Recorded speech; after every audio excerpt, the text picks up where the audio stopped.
Hey there, and welcome back to the Stillness Project. It's great to have you here.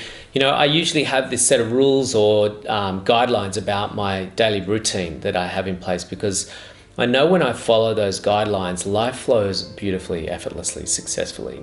But in the last few weeks, I broke all those rules. And you know what? It was great research because everything changed about my day and it gave me valuable information.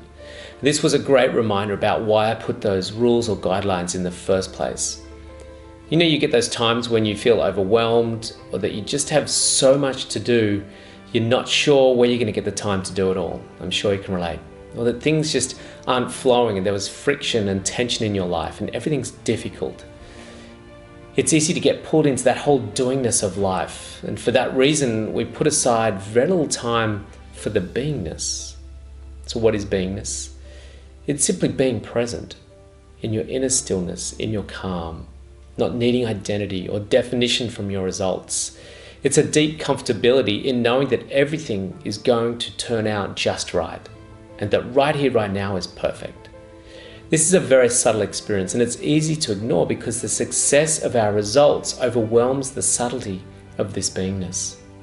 Hence, we will compromise important things like our meditation, pausing when eating, being present when eating, exercise, stretching, sitting on the grass and just looking up at the sky. And this is what happened to me lately. I bent the rules and paid a big price for it. So some of my rules are no technology after 10 o'clock. That's a given. Start the day with stretching and meditation. Have a siesta in the afternoon, a little nap, and an evening meditation if possible, having the nap and definitely a meditation in the evening. Being present throughout the day. Placing my attention on a single task at hand, no multitasking. Stretch and read before bed. Write a list of gratitude for the things about that day, the last thing I do before I close my eyes. Acknowledge the future will unfold gracefully and effortlessly. Eat slowly and consciously. I know if I apply these simple guidelines, my days will become a blissful, effortless experience that leads to more blissful and effortless experiences under the laws of attraction. But lately I had some big deadlines and I was working till midnight and getting up at 5 to do more work.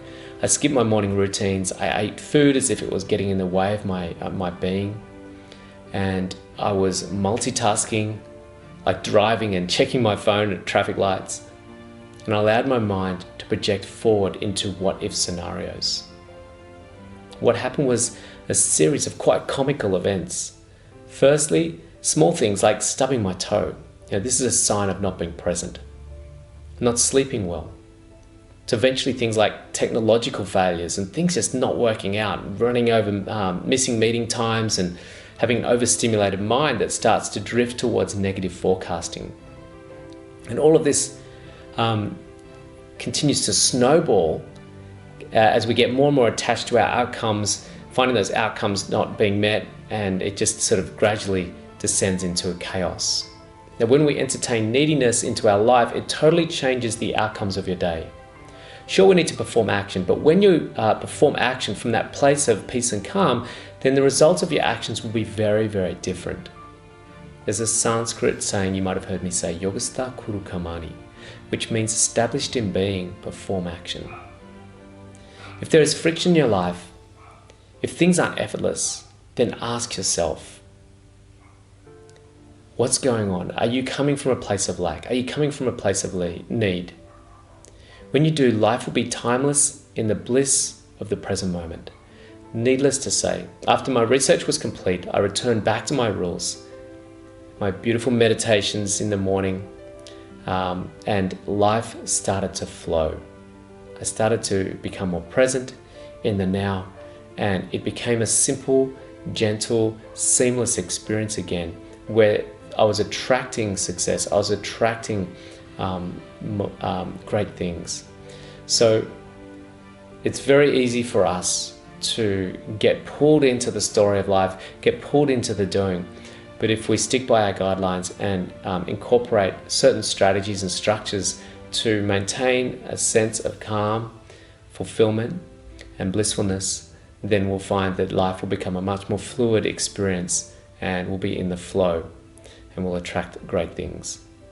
So you have it. Find out more about this from stillnessproject.com. You can head over there. We've got plenty of details there. Thanks for joining us. We'll be back soon with more chats, and looking forward to connecting with you again soon. Have a great day.